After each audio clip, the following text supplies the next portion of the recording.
இயேசுவின் நாமத்தினால உங்கள் அனைவரையும் இந்த be encourage by God's word சீரீஸ்க்கு நான் வரவேற்கிறேன். இன்றைக்கு கூட நீங்கள் நல்லா இருக்கீங்கன்றது நான் விசுவாசிக்கிறேன். இன்றைக்கும் தேவன் நம்மக்கிட்ட ஒரு முக்கியமான காரியத்தை பேச விரும்புகிறாரு. அதுக்கு முன்னாடி நம்ம ஜெபிக்கலாம் வாங்க. இயேசப்பா, இந்த நாளுக்காக நன்றி கர்த்தாவே. இன்றைக்கும் நீர் பேச போகிற ஒரு வார்த்தைகளும் ஆண்டவரை எங்களுக்குள்ள கிரியேட் செய்யட்டும் அப்பா. எங்களோட பாவங்களை எங்களுக்கு உணர்த்துங்க. அதுலேருந்து மனம் திரும்ப எங்களுக்கு உதவி செய்யுங்க.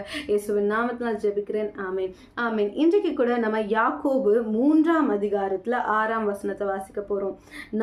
நெருப்பு தான், அது அநீதி நிறைந்த உலகம். நம்முடைய அவயவங்களில் நாவானது முழு சரீரத்தையும் கரைப்படுத்தி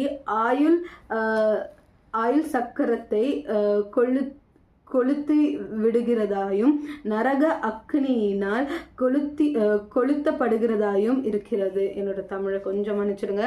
இங்கிலீஷ்ல James chapter 3 verse 6. And the tongue is a fire, a world of iniquity.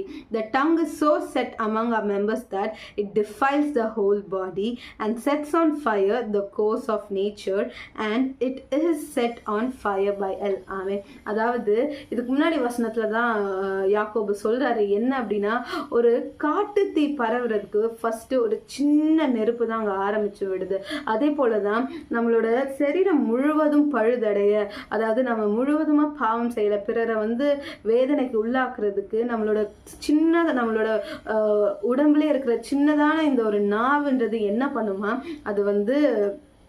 அதுதான் ஆரம்பிச்சு விடுவோமா. அந்த பாவத்துக்கு நம்மளோட ஃபர்ஸ்ட் நம்ம என்ன பண்ணுறது, நம்மளோட நாவு தான் ஆரம்பிச்சு விடுது. இது என்ன சொல்லப்படுது, அநீதி நிறைந்த உலகம், வேர்ல்ட் ஆஃப் இனிக்விட்டின்னு சொல்லப்படுது. நம்ம நாவில் நம்ம ஒரு வார்த்தை, அதாவது சொல்லுவாங்களே, நீ எது பண்ணாலும் நம்ம சரி பண்ணிடலாம், ஆனால் வார்த்தையை விடாது, அதை நம்ம சரி பண்ணவே முடியாது, அதை காயப்படுத்திடும்ட்டு. ஸோ இன்றைக்கு கூட நம்ம அநேகர் இங்கே நம்மளோட வார்த்தையை இஷ்டத்துக்கு நம்ம பயன்படுத்தி கொண்டு இருக்கிறோம். பிறரை நோகடிக்கும்படிக்கு நம்மளோட வார்த்தையை பயன்படுத்திட்டு இருக்கோம், நம்ம நாவை பயன்படுத்திட்டு இருக்கோம். தேவனுக்கு அது பிரியம் இல்லாமல் இருக்கு.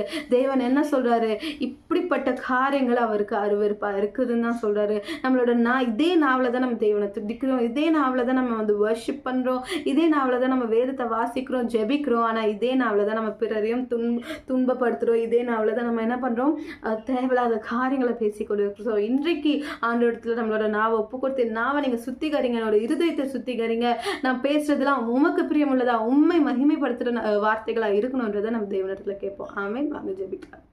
ஏசப்பா, உமக்கு தெரியாதது ஒன்றும் இல்லப்பா. நாங்கள் இந்த நாவனால செய்கிற பாவங்களை அறிந்திருக்கிற தேவன், எங்கள் நாவகையில் சுத்திகரிங்க.